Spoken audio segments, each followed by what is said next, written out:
Sudah atau terdengar jelas, sudah jelas. uh, mungkin saya minta izin untuk mulai ya.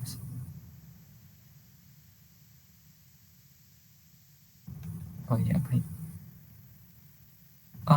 Sambil apakah boleh direkam, Ustaz? Tafadhol. Antum atur aja gimana baiknya. Baik. Baik. Assalamualaikum warahmatullahi wabarakatuh. Alhamdulillahirabbil alamin. Di kesempatan ini kita bisa dipertemukan meski dengan segala keterbatasannya, tapi alhamdulillah kita bisa diberikan kesempatan dan kesehatan. Perkenalkan, nama saya Muhammad Susyono sebagai pemandu untuk kajian kali ini, dan untuk mempersingkat waktu, mari kita persilahkan Ustadz Rizky Amirul Rasyid untuk menyampaikan materi kajiannya terkait hijrah yang tidak sesuai dengan keinginan. Untuk Ustadz, waktu dan layar dipersilahkan. Bismillahirrahmanirrahim. Assalamualaikum warahmatullahi wabarakatuh. Waalaikumsalam warahmatullahi wabarakatuh. Innal hamdalillah nahmaduhu wa nasta'inuhu wa nastaghfiruh. Wa na'udzu billahi min shururi anfusina wa min sayyiati a'malina may yahdihillahu fala mudilla lahu wa may yudlil fala hadiyalah. Asyhadu an la ilaha illallah wahdahu la syarika lah wa asyhadu anna Muhammadan abduhu wa rasuluhu la nabiyya ba'da. Amma ba'd.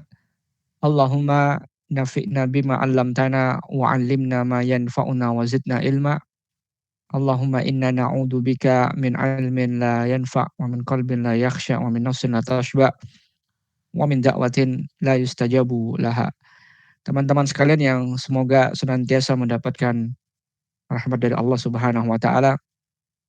Marilah kita buka majelis yang mulia ini dengan puji syukur kepada Allah Jalla Jalaluh atas segala nikmat yang senantiasa dilimpahkan kepada kita. Nikmat yang tidak mungkin bisa kita hitung satu demi satu.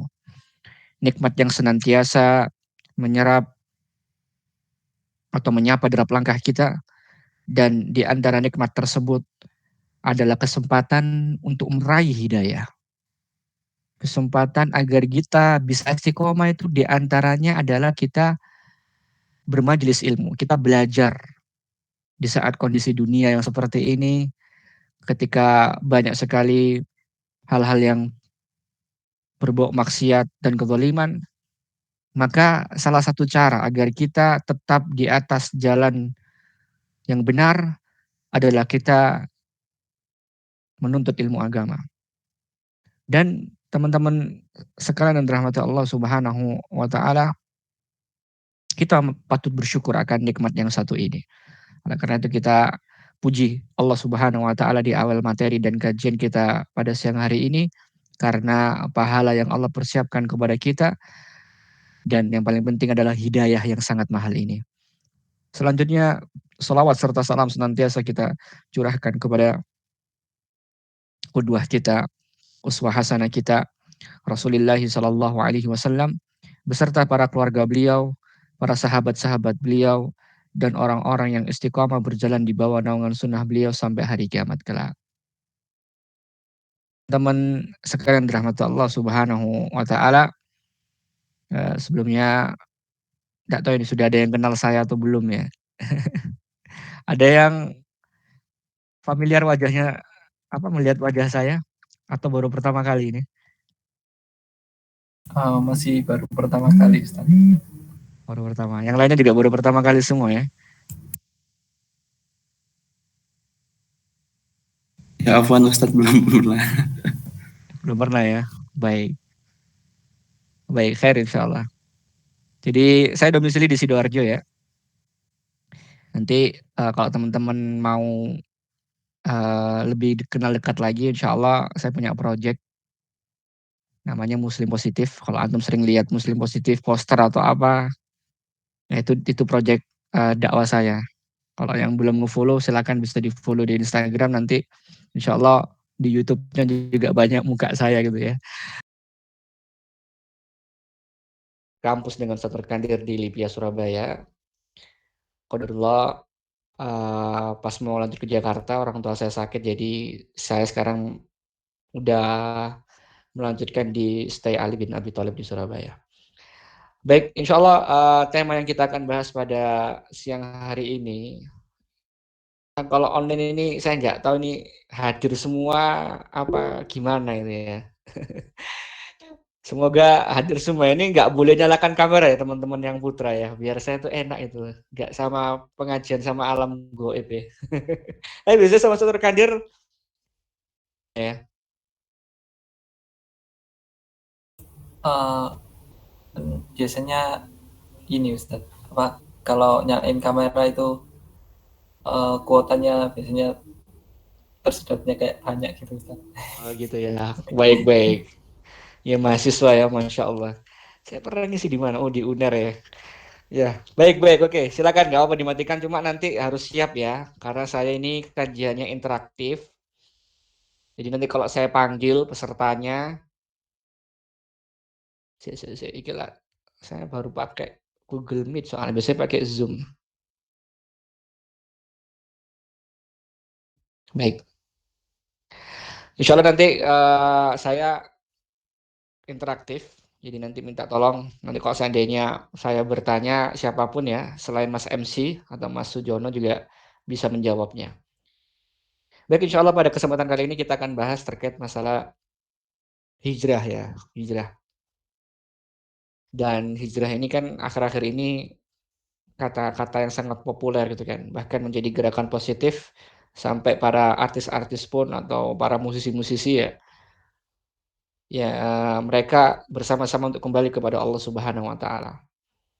Dan kata ini ya lebih populer daripada kata taubat ya. Zaman dulu kan kita dengarnya taubat itu.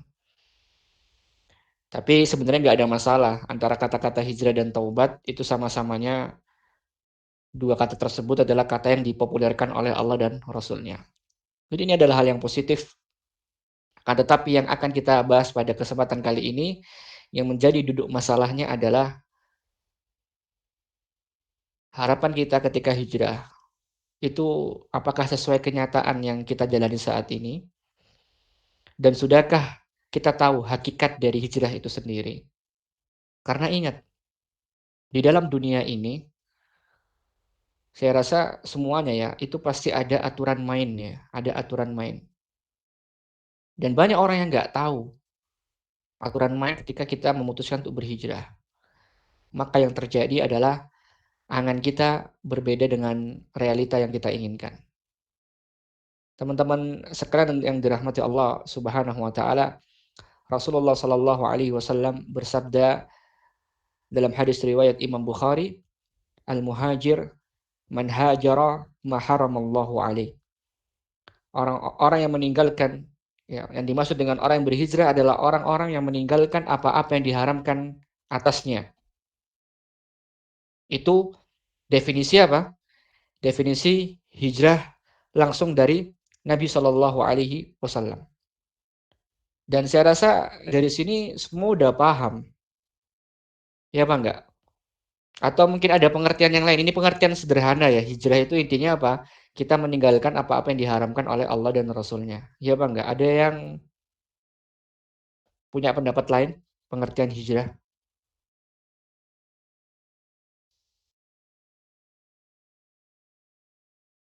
Mungkin Ustadz berpindah dari satu tempat ke tempat yang lain gitu. Oke, boleh Kurang ya. lebih. Ya, yang lainnya mungkin?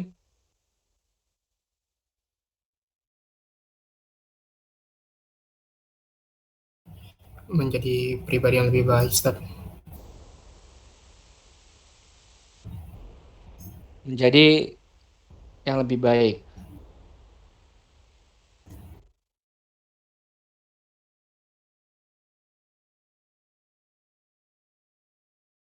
Yang lainnya?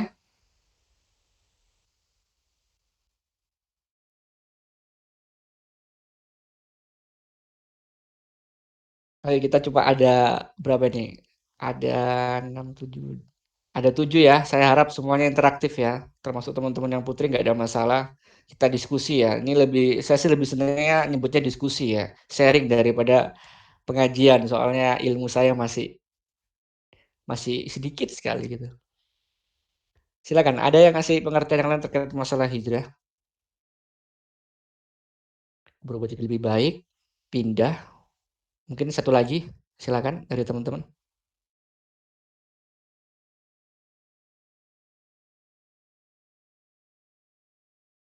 Baik, Masya Allah. Tawaduk semua ini, ya. Semuanya jawabannya udah benar ya, tapi sekali lagi esensinya kan bahwa kita meninggalkan sesuatu yang diharamkan oleh Allah dan Rasulnya itu ya. Entah itu bisa dikatakan juga menjadi lebih baik, kemudian juga pindah dari tempat yang satu ke tempat yang lebih baik ya. Itu kan teknisnya, tapi esensinya adalah kita meninggalkan sesuatu yang diharamkan oleh Allah dan Rasulnya. Makanya ketika seorang wanita, ya, seorang perempuan mengklaim saya berhijrah, dia akan menutup auratnya. Kenapa kira-kira? Izin menjawab Ustaz. Monggo. Mungkin karena dari pengertian Ustaz tadi, yaitu meninggalkan yang dilarang oleh Allah dan Rasulnya. Jadi mereka menutup auratnya. Gitu. Mumtaz, Masya Allah. Saya senang kalau kayak gini ya. Semoga nanti yang lainnya jangan Mas MC aja ya. Kan antum semua kan mahasiswa ya. Kita jangan hanya kritis masalah dunia saja. Saya berharap masalah akhirat gini kalau bisa antum semua bisa aktif ya. Sehingga saya bisa tahu ini sekedar ada di Google Meet atau benar-benar menyimak gitu ya. Mumtaz, barakallahu fiik, Mas Sujono ya. Jadi kenapa kok ketika seorang wanita mengatakan saya berhijrah kemudian mereka menutup auratnya ya? Karena mereka tahu bahwa mengumbar atau membuka aurat di hadapannya non mahram itu hukumnya haram. Maka ketika itu dia setelah berhijrah ya dia pakai hijab. Dan itu fenomena yang kita lihat. Banyak juga orang yang berhijrah keluar dari pekerjaannya karena misalnya riba atau di situ di tempat kerjanya ada harta haram. Tadi kami sampaikan sampai pada titik ini, titik pada pengertian yang disampaikan oleh Nabi Shallallahu Alaihi Wasallam tahu dan sudah paham semua pengertian dari hijrah. Insya Allah, apalagi antum, masya Allah, antum orangnya pinter-pinter semua ya. Insya Allah juga lebih memahami lah arti dari hijrah itu.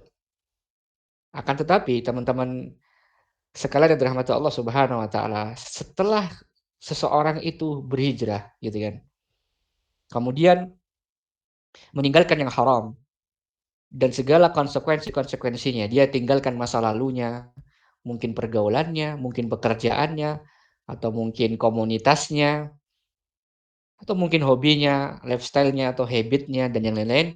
Dia punya harapan dan dia punya cita-cita. Macam-macam. Harapannya kalau saya sudah hijrah, lingkungannya baik. Harapannya kalau sudah hijrah, saya akan menemukan orang-orang yang nggak pernah ngerasani, atau bahasa kalian apa biasanya? Toxic ya? Apa sih?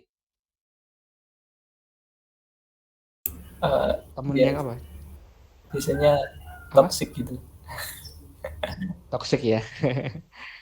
Ya, harapannya nggak ada temen yang toksik gitu kan. Kemudian juga harapannya teman-temannya Masya Allah akhlaknya baik gitu kan. Akan tetapi setelah kita datang ke pengajian, kita kumpul dengan komunitas yang baru-baru. Apakah semuanya menjadi fakta 100%? Jadi harapan? Jawabannya tidak selalu sama. Betul?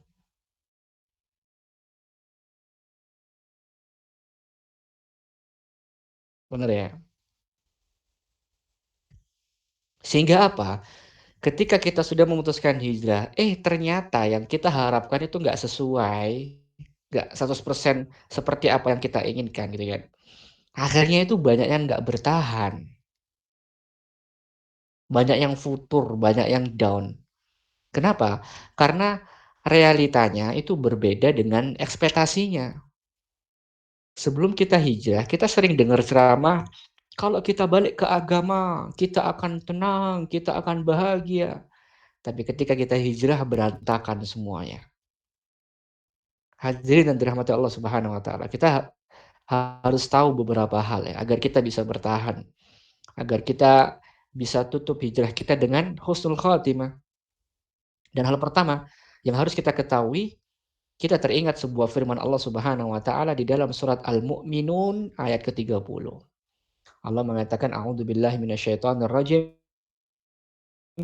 la mubtalin. Kami pasti akan menguji Anda. Diuji sama Allah. Teman-teman, di sini ada yang suka bisnis nggak di sini?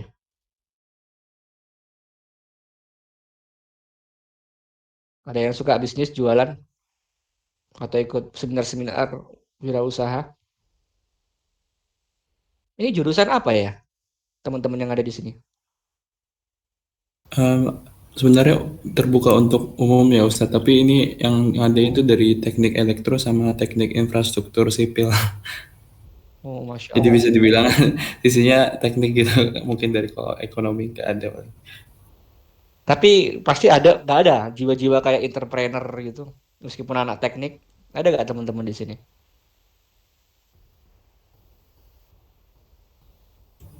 Mungkin tertarik sedikit gitu Ustaz. Mm-mm.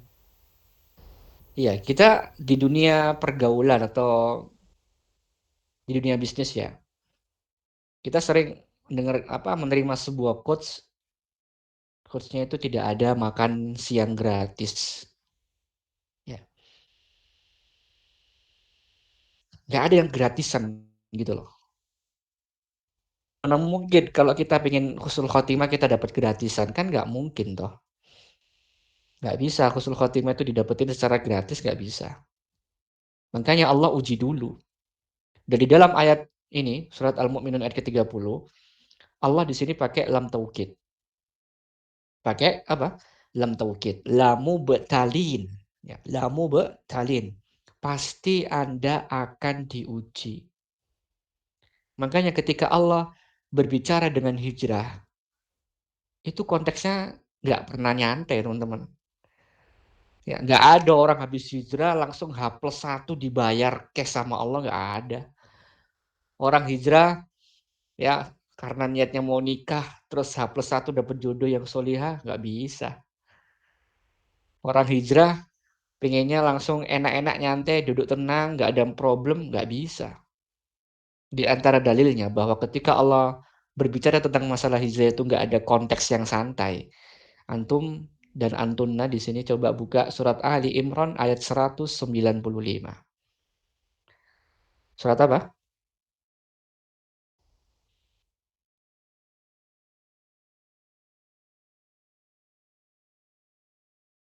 Barakallahu fiik. Ali Imran ayat 195. Coba dicek ayat itu. Allah mengatakan a'udzubillahi minasyaitonirrajim. Falladzina hajaru wa ukhrijuu min diyarihim wa udu fi sabili wa qatalu wa qutilu la ukaffiranna anhum sayyi'atihim wa la udkhilannahum jannatin tajri min tahtihal anhar sawaban min 'indillah wallahu 'indahu husnus sawab.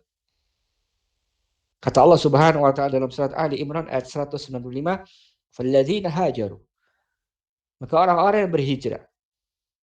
Apakah berhenti sampai sini? Apakah Allah selesai orang hijrah itu langsung dapat pahala?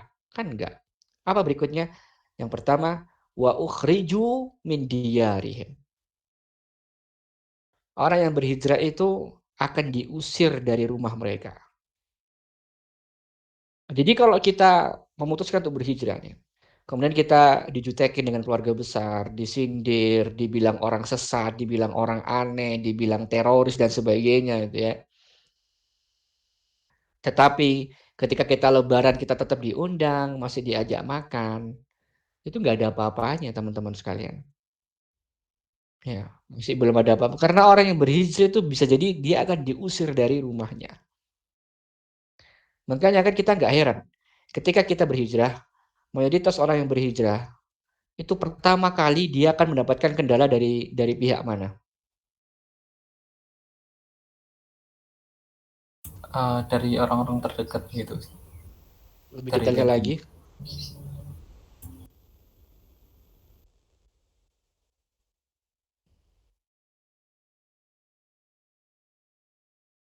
Lebih detailnya lagi, yang lainnya mungkin selain lingkungan dekat, hijrah nih pertama kali pun sama siapa? Kendala itu akan terjadi sama siapa?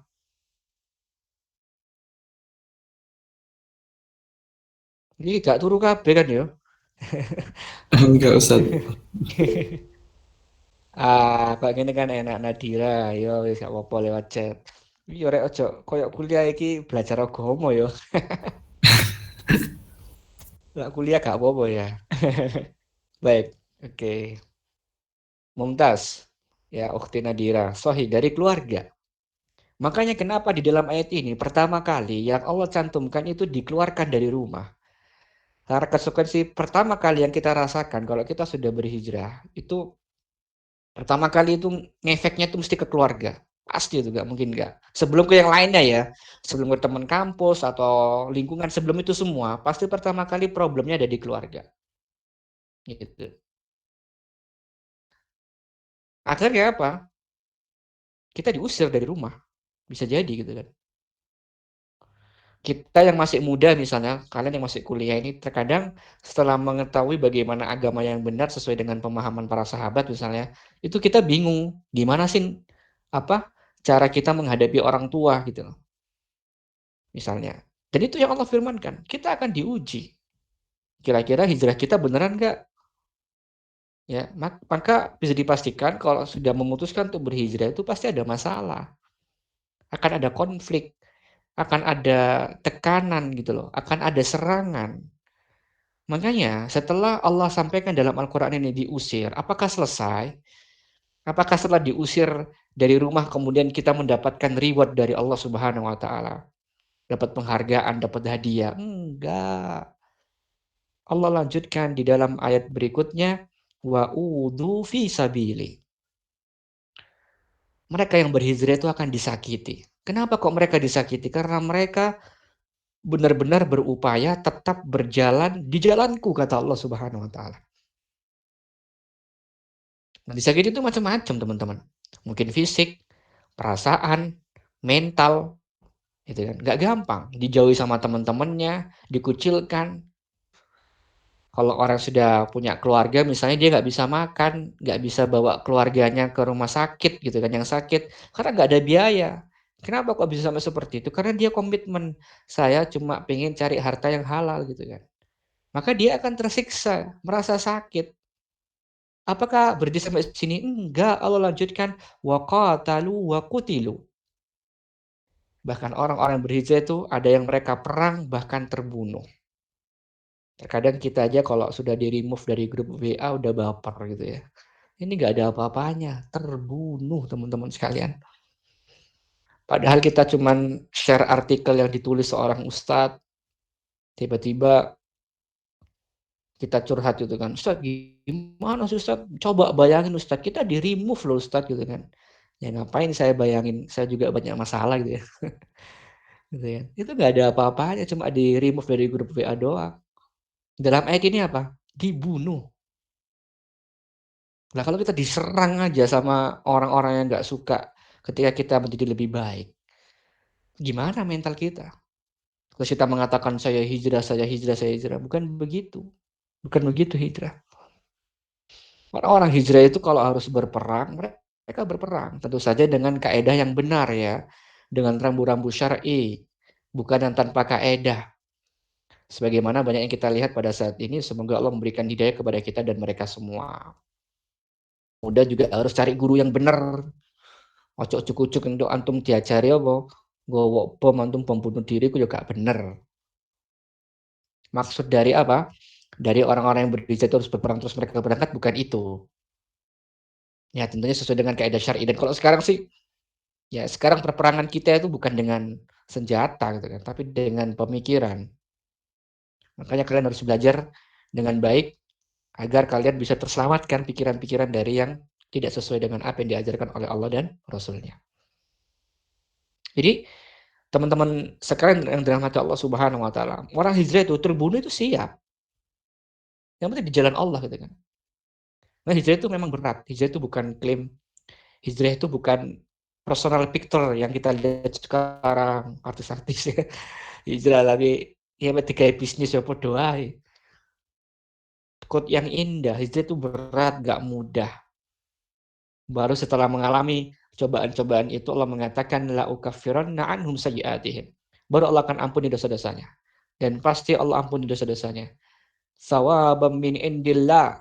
Itu pemberian dari Allah, langsung gift dari Allah Subhanahu wa taala. Dan hanya Allah yang bisa memberikan ganjaran terbaik untuk kita. Itu baru namanya hijrah. Jadi keliru angan-angan sebagian orang yang berhijrah agar seluruh masalahnya hilang. Hijrah angan-angannya biar masalah ini hilang kabeh. Misalnya apa? Ketika mereka berhijrah ketika di kondisi di PHK gitu kan. Dengar kabar perusahaan akan bangkrut dan tutup, kan bingung tuh waktu itu tuh. Maka dia cari pelarian datang ke masjid ikut pengajian. Ada yang hijrah ketika dia sudah dipanggil di panggilan kedua oleh pengadilan agama. Ada yang hijrah pas cuma pengen ujian toh, datang ke Allah gitu kan. Kalau wis gak ujian yo lali gitu kan. Angannya apa? Apa yang diharapkan oleh mereka? Ya dia berharap datang ke pengajian, ketika saya berdoa kepada Allah, ketika saya dekat sama Allah, semua permasalahan itu selesai gitu loh. Tapi ini mustahil, teman sekalian. Hidup tanpa masalah itu apa? Mustahil. Mustahil. Ada di sini yang hidupnya nggak ada masalah? Angkat tangan. Di sini nggak bisa rahasia ya, kayak di Zoom ya. Bisa nggak di sini? Nggak bisa Ustaz. Nggak bisa. Nggak bisa rasanya.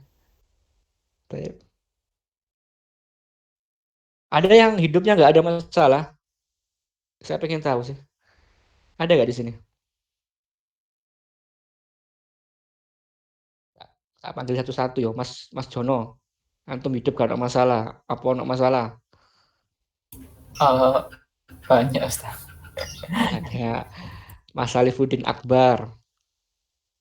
Hidup antum penuh apa? Ada masalah toh? Nggak ada masalah sama sekali.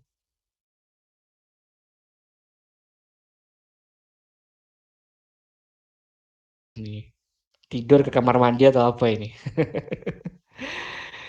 Baik, Mas Ikhwan Hakim. Hidup antum tanpa masalah atau ada masalah? Ada. Mas Sultan Kemal. Ada masalah apa nggak ada masalah? Banyak Ustaz. Banyak.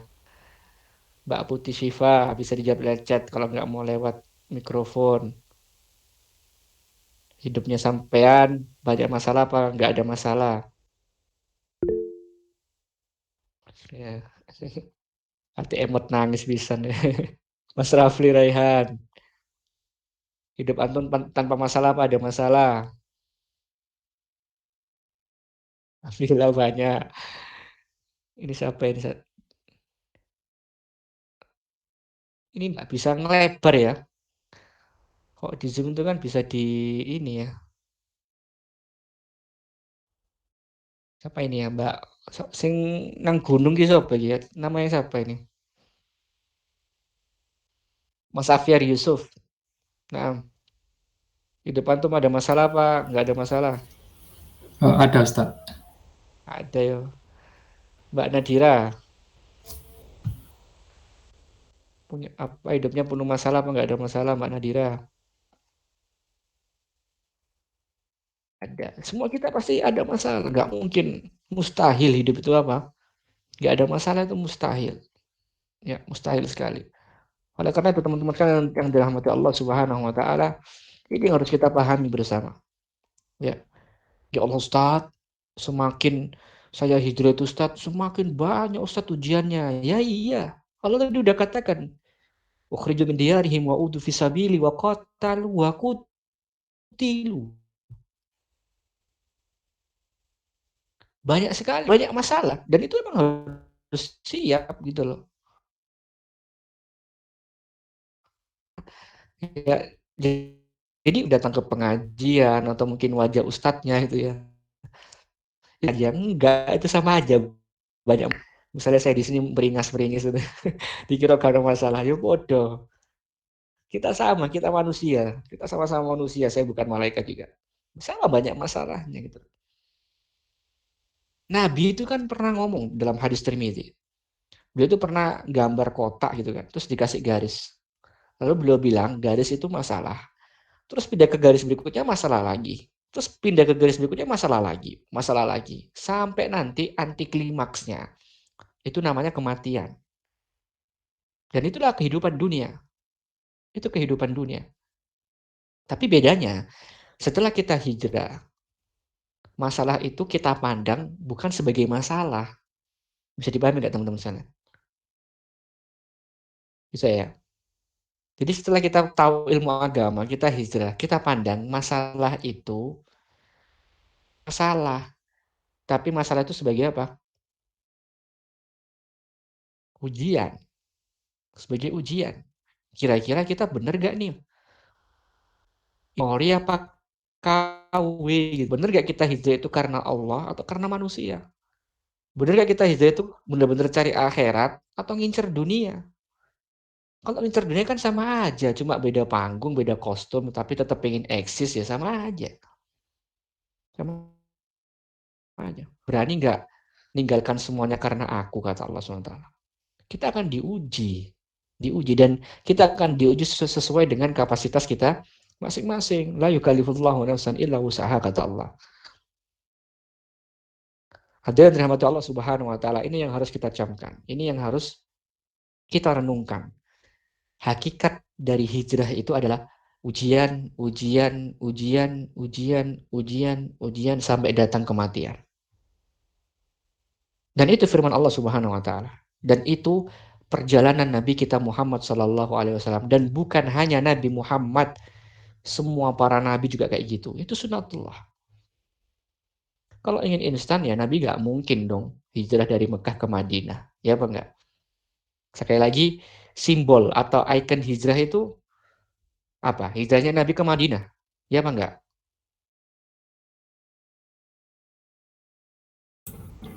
Iya Ustaz. Coba di antara antum semua, siapa yang tahu kenapa kok ikon hijrah itu kok yang dipakai itu hijrahnya Nabi dari Mekah ke Madinah?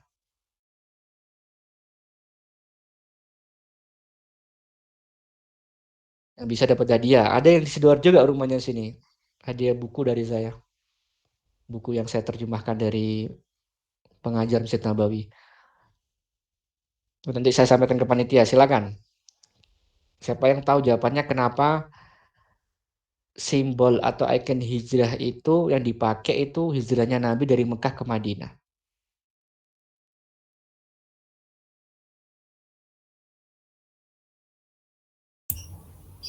Izin menjawab Ustaz.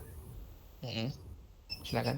Mungkin karena pada masa itu Mekah masih banyak orang kafir Quraisy, jadi itu kayak dianggap dari sesuatu yang buruk hijrah ke sesuatu yang baru, dan di Madinah mungkin lebih diterima gitu, jadi ke sesuatu yang lebih baik. Oke. Yang lainnya?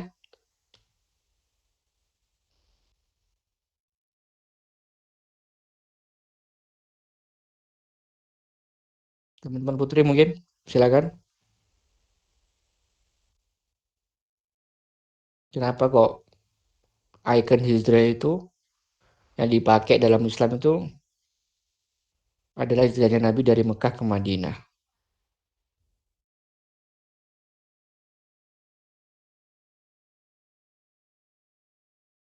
Ini nggak ada tulisannya ya, typing gitu nggak ada ya. Nggak tahu ini saya ini sedang typing atau emang nggak mau jawab atau gimana ini. Saya ini jam siang, rawan ngantuk antum iki yo. Mungkin izin menjawab Ustadz. Oke, silakan Mas Sultan. Mungkin sekiranya karena Iya betul, sebenarnya kurang lebih sama juga kayak Mas Sujono. Kan dari Mekah itu kan masih dikuasai oleh kafir Quraisy, dan saat Nabi Muhammad SAW itu mau berhijrah ke Madinah, dan itu kan dikejar-kejar gitu ya, kan menunjukkan bagaimana perjuangan Nabi Muhammad tuh sebenarnya pengen memperjuangkan kafir orang-orang kaum Quraisy yang ada di Mekah, tapi malah nggak diterima gitu, dan itu emang berat banget gitu bagi Nabi Muhammad. Jadi kayak apa perjuangan dari apa yang dikorbankannya meninggalkan kampung halamannya gitu buat menuju ke tempat baru yang lebih orang-orang yang diterima yang menerima beliau gitu. Oke, sedikit lagi, nipis. Jawaban Mas Sultan hampir benar. Cuma saya butuh jawaban yang tepat ya. Silakan, coba dianalisis. Udah benar, cuma kurang tepat. Benar tapi kurang tepat. Kan dari teman-teman? Mbak Putih satu suara dengan Mas Sujono, ya wis. Satu lagi mungkin? Ini Mbak Nadira mana ini? Sama tadi baru hadir Mbak enggak ada ya Mbak. Oh, Mbak Nurul Hidayat ini juga monggo kalau mau jawab via chat.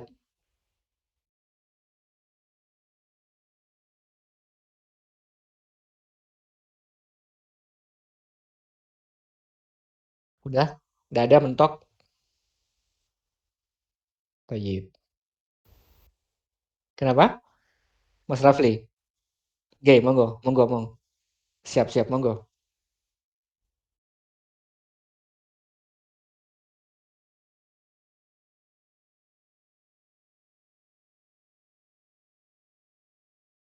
Hmm.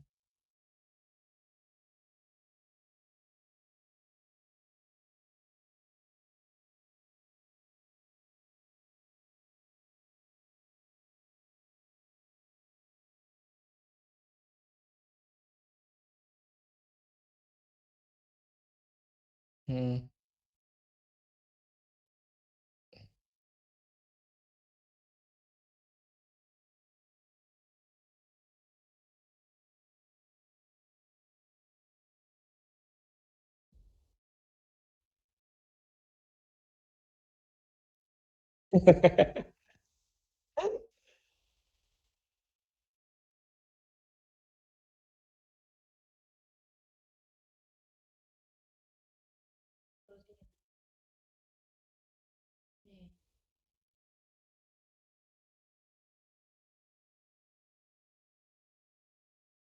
Oke, oke. I see, I see. Sama-sama. Baik. Masih kurang tepat ya, Mbak Nadira, karena di Madinah itu kurang tepat juga Mbak Nadira. Tapi saya apresiasi. Terima kasih udah jawab ya. Saya senang kalau aktif ini saya senang karena Masya Allah, benar-benar kalian berarti sedang nyimak itu loh. Kalau Mbak Nurul Hidayat ini belum muncul ya. Semoga nanti pertanyaan selanjutnya Mbak Nurul bisa jawab juga. Baik, jawabannya teman-teman sekalian yang tepat itu, kenapa kok yang jadi ikon hijrah itu adalah Nabi dari Mekah ke Madinah? Karena beliau sudah anti klimaks. Antum tahu anti klimaks kan? Tahu nggak anti klimaks?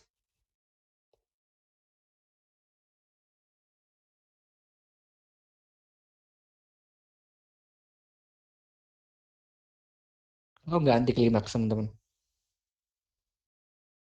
Tadi mungkin Ustadz bilang anti klimaks tuh kalau udah mau wafat atau meninggal ya? Bukan. Apa saya dengar tadi? Anti klimaksku pucuke, koyo teh pucuk harum ya. Sing enak kan pucuke sing dijukuk. Jadi wis mentok gitu ya. Itu namanya anti klimaks. Anti klimaks. Jadi kenapa kok yang dijadikan ikon hijrah itu kok peristiwa Nabi hijrah dari Mekah ke Madinah karena posisi beliau sudah anti klimaks, sudah mentok. Karena beliau sudah merasakan tekanan gitu loh. Seluruh intimidasi, seluruh rasa sakit dan anti klimaksnya apa? Mentoknya apa? Beliau kepingin diapain sama orang-orang kafir Quraisy? Hmm? Pengen diapain sama orang-orang kafir Quraisy? Dibunuh Ustadz ya. Dibunuh. Itu sudah anti klimaks. Kalau dibunuh terus tugas beliau belum selesai kan. Nah terus piye? Nah kita nggak akan bisa merasakan nikmatnya Islam. Tugas beliau belum selesai dan anti klimaksnya beliau udah mau dibunuh gitu loh. Makanya Allah suruh beliau hijrah dari Mekah ke Madinah. Dan kita semua tahu bagaimana peristiwa pengepungan rumah ketika itu kan. Siapa yang gantikan Nabi ketika itu di pengepungan rumah itu? Yang menggantikan posisi di atas kasurnya Nabi.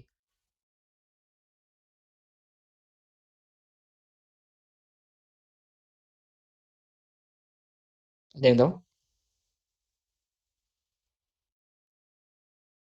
Ya. Kita harus semangat belajar sirah Nabawi teman-teman sekalian. Saya sedih kok lihat karena saya Muslim positif ini emang siapa? Ya, nggak usah mungkin yang pasti ilmu itu ya. Ali bin Abi Thalib. Ya, Ali bin Abi. Antum harus semua antum semangat ya, harus semangat belajar sirah Nabawi. Kita tuh apa ya? Terkadang tidak memahami bagaimana syahadat kita kepada Nabi Muhammad. Asyhadu anna Muhammad Rasulullah itu kan konsekuensinya apa? Apalagi ini Rabiul Awal itu ya. Apakah hanya sekedar diperingati tiap tahun atau bukan itu? Nabi nggak suka yang kayak gitu-gitu. Nabi Muhammad tuh suka sama orang-orang yang memang kenal beliau dan menjalankan sunnah-sunnah beliau gitu loh. Nah, termasuk perjalanan beliau ini kita harus hatam rek, ojo sampai gak rublas ya. Karena kita nggak tahu umur kita sampai kapan. Setidaknya kita punya hujah, kita punya istilahnya kalau ditanyain sama Allah gitu kan, kita punya bukti kalau saya pernah belajar gitu loh. Belajar tentang perjalanan dakwah Nabi gitu. Saran saya antum harus semangat mengikuti kajian-kajian apa?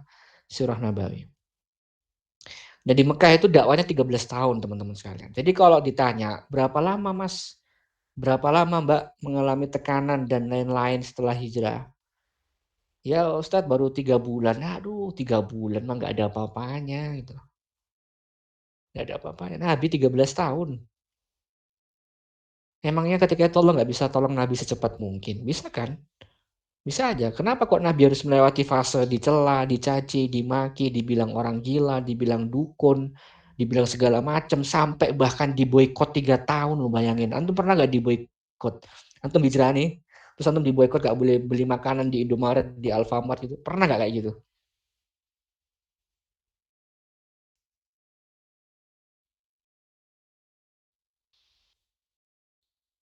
Nggak pernah Ustadz, mungkin nggak kebayang juga gimana. Iya, nggak kebayang juga sampai ketika itu para sahabat kan banyak yang meninggal, cuma makan daun tok lo bayangin. Makan daun tok akhirnya banyak yang meninggal. Itu subhanallah.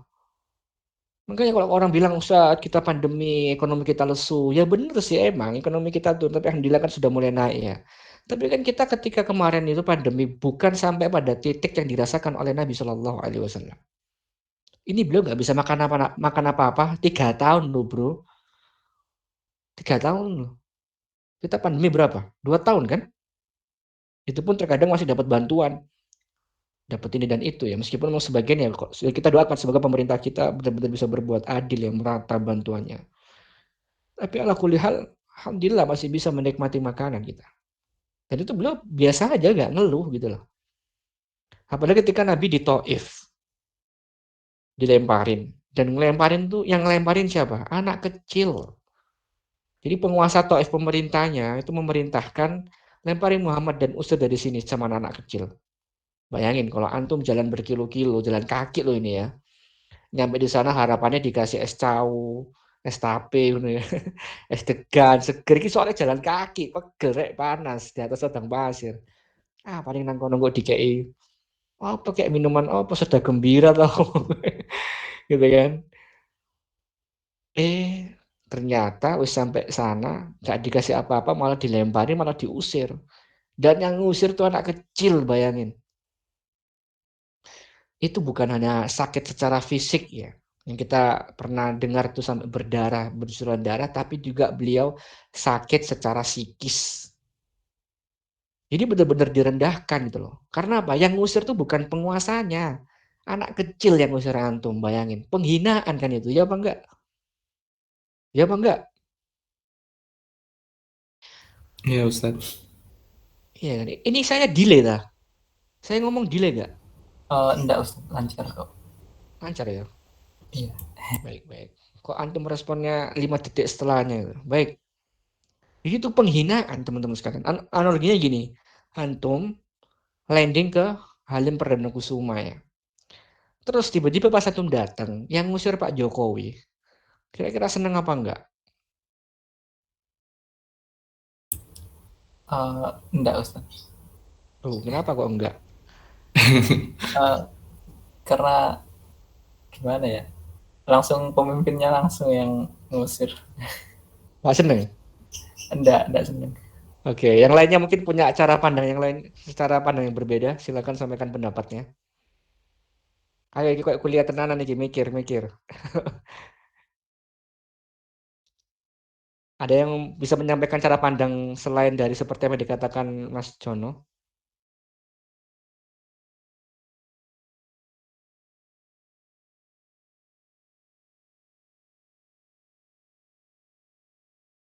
Nggak ada?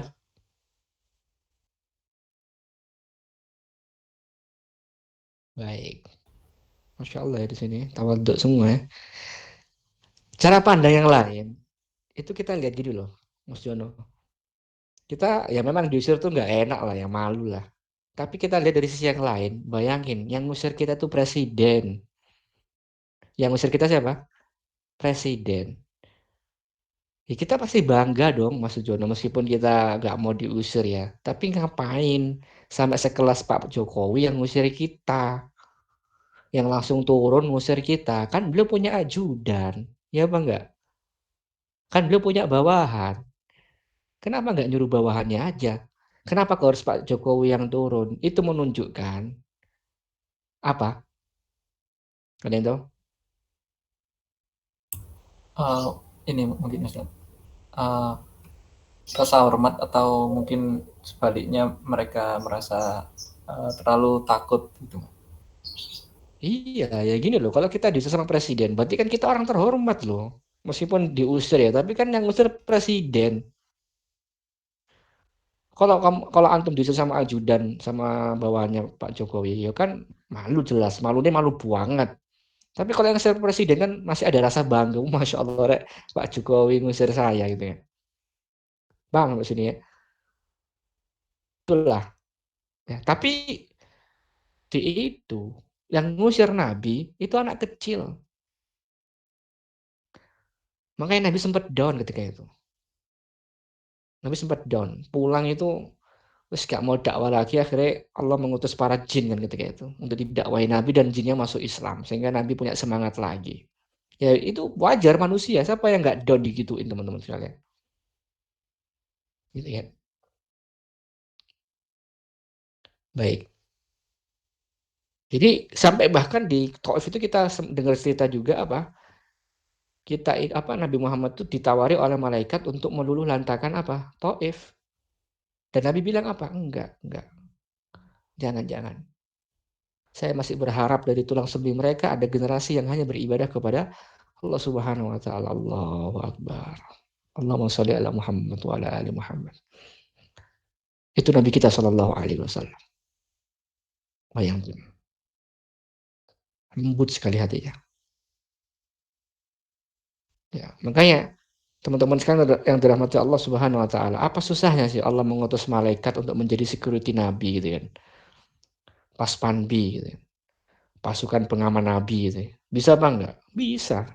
Kan Nabi jadi aman gitu kan. Allah tinggal bilang kun fayakun, jadi apa susahnya? Tapi ingat itu bukan aturan mainnya, bukan kayak gitu aturan mainnya. Makanya sampai Allah jelaskan dan tegaskan dalam surat Muhammad. Ya. Dalam surat Muhammad ayat keempat. Allah mengatakan, "Dzalika walau yasha Allah lantasara minhum." Kalau Allah mau nih, kalau Allah mau, dalam detik pertama pun Allah akan menangkan Anda dari mereka. Mereka akan dihancurkan. Gampang apa susahnya nih bagi Allah ya apa enggak? Tinggal kasih petir, adab, tenggelamkan bisa. Tapi bukan itu aturan mainnya. Allah lanjutkan dalam ayat berikutnya. Walakin liyabluwa ba'dukum bi ba'd. Allah ingin menguji kalian melalui mereka. Gitu ya. Jadi ketika hijrah, Pasti ada kendala di keluarga. Allah ingin menguji Anda melalui orang tua Anda, saudara Anda. Dan itu polanya, itu hijrah. Semua tentang ujian, bukan tentang fasilitas. Saya ulangi lagi ya. Hijrah itu semua tentang ujian, bukan tentang fasilitas. Karena kalau tanpa ujian gak akan terfilter. Allah ingin memfilter kita. Dan apa yang dikatakan Allah dalam surat Muhammad di ayat 31, وَلَنَبْلُوَنَّكُمْ حَتَّى نَعْلَمَ الْمُجَاهِدِينَ مِنْكُمْ وَالصَّابِرِينَ وَنَبْلُوَ أَخْبَارَكُمْ. Kata Allah, kami pasti akan menguji kalian. Kenapa? Agar kelihatan. Bukan kelihatan di hadapan Allah. Karena Allah pasti tahu sebelum penciptaan langit dan bumi 50.000 tahun yang lalu. Tapi biar kebukti gitu loh. Karena kalau kita nggak dijadikan begitu, kita akan debat sama Allah di hari kiamat. Sedangkan kalau dikasih ujian, benar-benar terverified gitu loh ya teman-teman sekalian. Ini loh aku udah kasih ujian sama kamu lulus alhamdulillah gitu kan. Dan siapa aja yang terbukti yang pertama kata Allah dalam surat Muhammad ayat ke-31 ini adalah apa? Al-mujahidin. Ya, al-mujahidin. Itu orang-orang yang sungguh-sungguh, yang jungkir balik mempertahankan la ilaha illallah, yang mempertahankan sunnah Nabi SAW. Itu yang pertama, yang sungguh-sungguh. Yang kedua adalah as-sabirin, yang sabar, benar-benar sabar. Dan kami akan menguji lisan-lisan kalian, berita-berita kalian. Oke, teman-teman sekalian dirahmati Allah Subhanahu wa taala, ya, itulah gambaran terkait masalah kita harus meyakini bahwa memang kita apa? Di dalam hidup ini pasti akan diuji. Ya, ujian loyalitas kepada Allah, ujian keikhlasan kepada Allah, ujian orientasi akhirat, ujian mencari ridha Allah, ujian komitmen, semuanya ujian karena dunia ini kampungnya ujian. Ya, dunia ini adalah apa? Kampungnya ujian.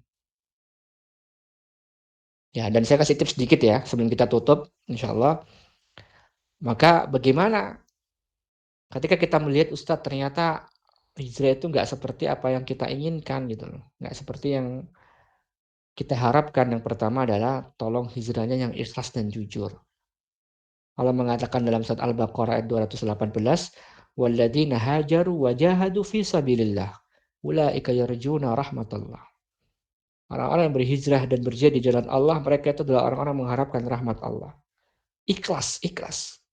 Abu Bakar As-Siddiq radhiyallahu anhu, orang terkaya di Mekah.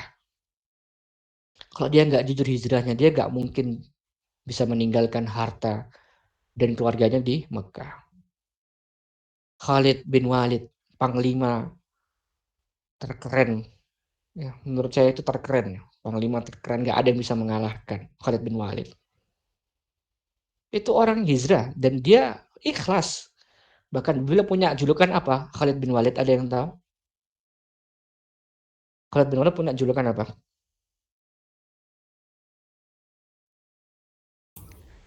Julukannya singa padang pasir bukan? Itulah Hamzah lah. Oh. Singa. Kalau Khalid, ada yang tahu? Izin menjawab Ustaz. Ya. Pedang Allah yang terhunus kalau. Nah, sahih.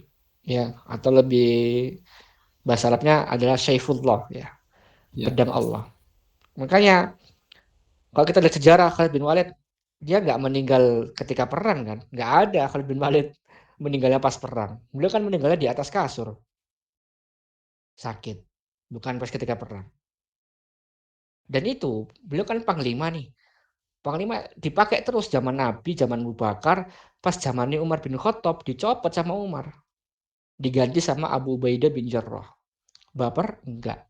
Down? Enggak. Futur? Enggak. Live group?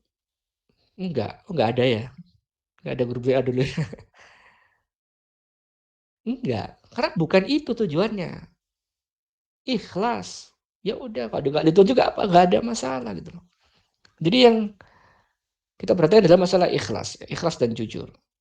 Dan yang kedua, kalau kita pengen hijrahnya bertahan, yaitu menjadi pelari maraton bukan sprinter. Maksudnya apa? Ini nggak ada bahasa fikihnya sih emang. Cuma ini analogi dari saya aja. Bahwa ya hijrahnya awal-awal tuh kebanyakan kita itu langsung sprinter gitu loh. Akhirnya suka nahdir, suka menilai ustaz dan sebagainya. Jangan kayak gitu. Belajar dari iman dulu. Semua itu butuh proses. Dan kita sering dengar teori di dunia bahwa orang tuh dikatakan ahli kalau sudah punya 10.000 jam terbang. Lihat Nabi SAW. Nabi pun menerima Al-Quran nggak langsung sablek kan, nggak berangsur-angsur. Gitu kan. Oleh karena itu teman-teman sekalian yang dirahmati Allah Subhanahu wa taala, terkadang hijrah kita itu nggak bertanya karena itu kita salah metode belajarnya. Maka mintalah petunjuk kepada Allah Subhanahu wa taala agar Allah berikan taufik dan hidayah kepada kita semua. Wallahu a'lam bishawab. Saya kembalikan kepada MC.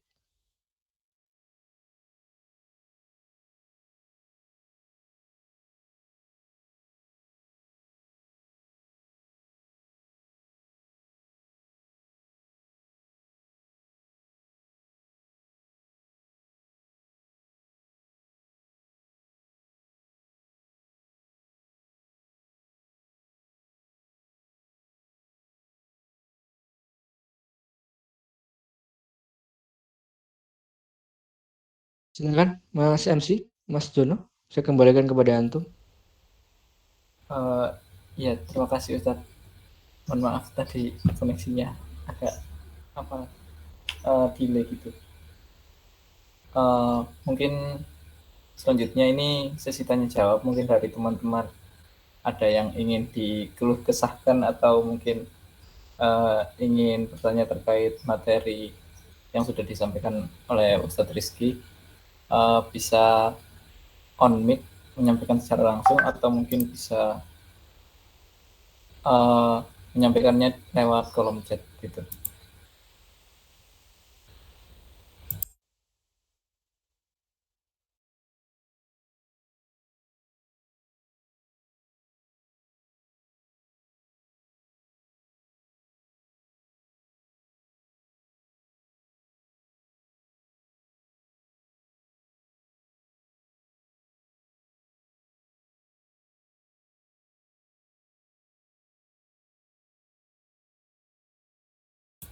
Teman-teman, apakah ada yang ingin ditanyakan?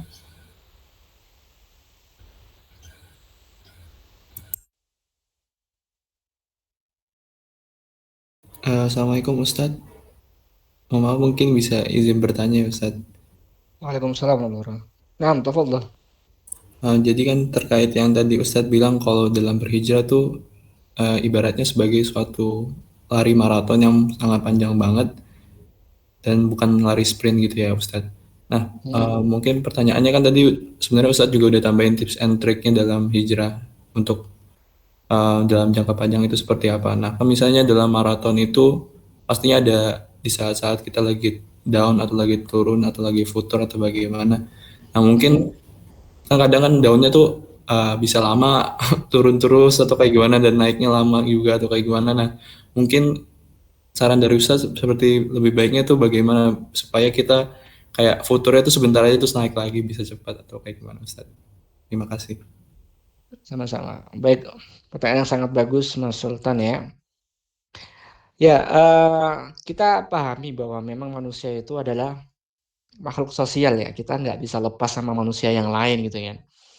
Maka kita teringat sebuah sabda Nabi SAW, almar'u ala dini khalili. Seseorang itu berada di atas agama temannya. Dan kita juga telah mendengar hadis Nabi SAW terkait masalah permisalan orang yang duduk dengan penjual minyak wangi dan orang yang istilahnya kayak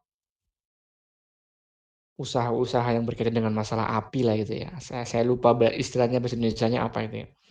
Jadi dari situ, dari dua hadis ini sebenarnya cukup untuk memahamkan pada kita bahwa kalau kita pengen selamat dan istiqomah di saat kita lagi down atau lagi futur ya lingkungan. Ya, cari komunitas atau cari sahabat, teman dekat yang bisa mengingatkan kita masalah akhirat gitu ya. Emang nggak bisa kita kayak saklek banget gitu ya. Belajar agama terus, oh enggak, kita butuh refreshing, kita butuh jalan-jalan, kita butuh ke Trawas ya. Kita butuh ke Pacet gitu kan. Yang deket sini lah ya. Kita butuh refreshing, tapi gimana refreshing itu tetap di atas ketaatan kepada Allah gitu ya.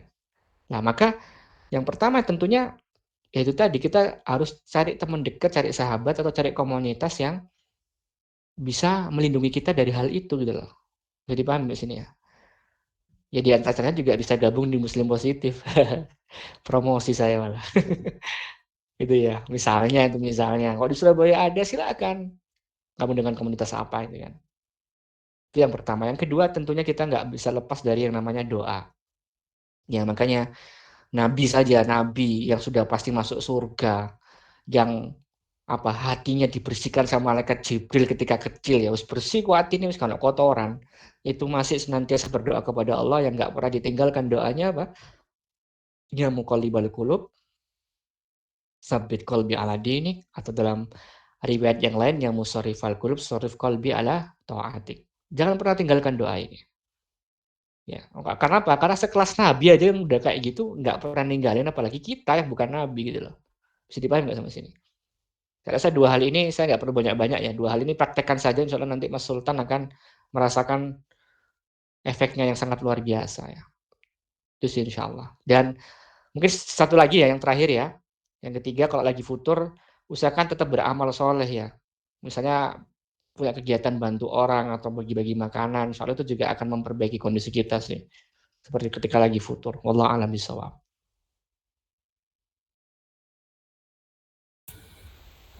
Ya, terima kasih Mas Sultan atas pertanyaannya. Mungkin dari teman-teman yang lain ada yang ingin menyampaikan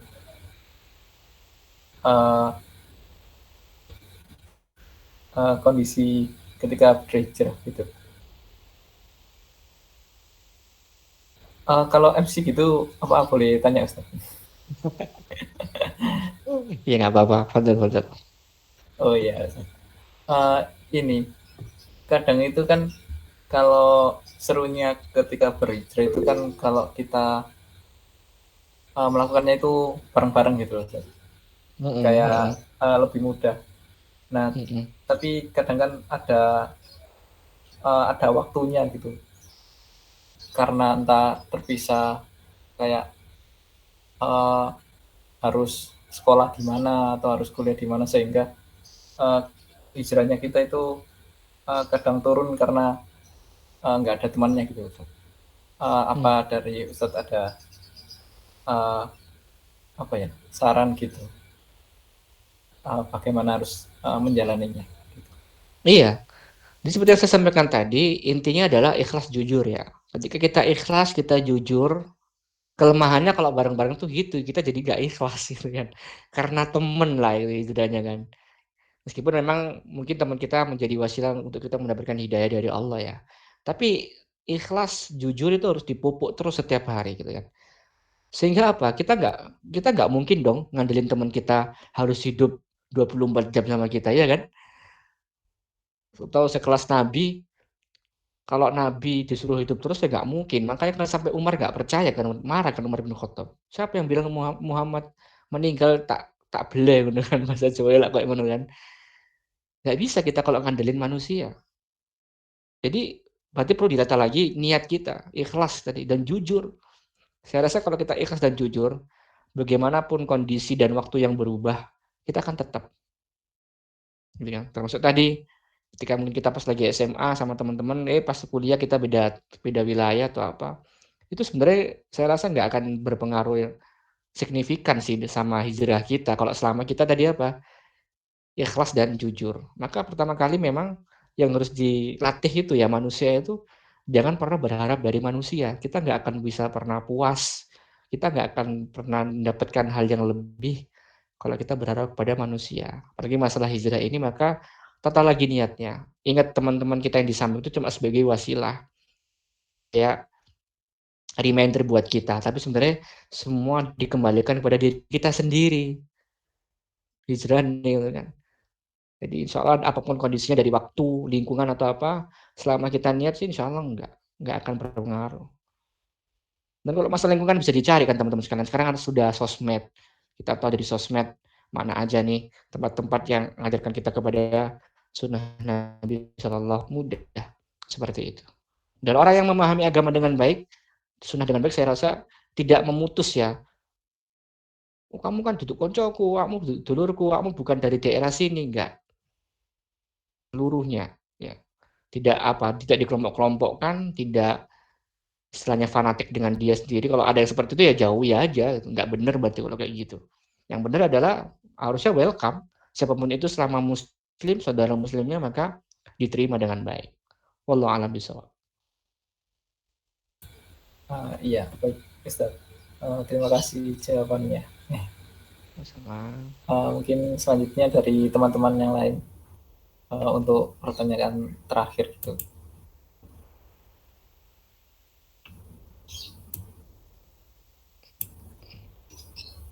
Pertanyaannya bisa langsung on mic atau mungkin ditulis di kolom chat.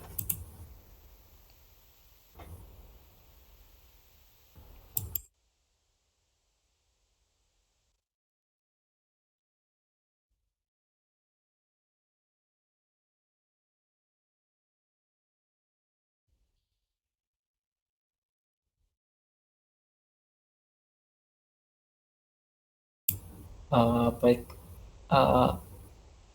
mungkin jika belum ada, bisa langsung saya sampaikan tentang kesimpulannya mungkin ya. Jadi tentang materi yang sudah disampaikan Ustadz Rizky Amir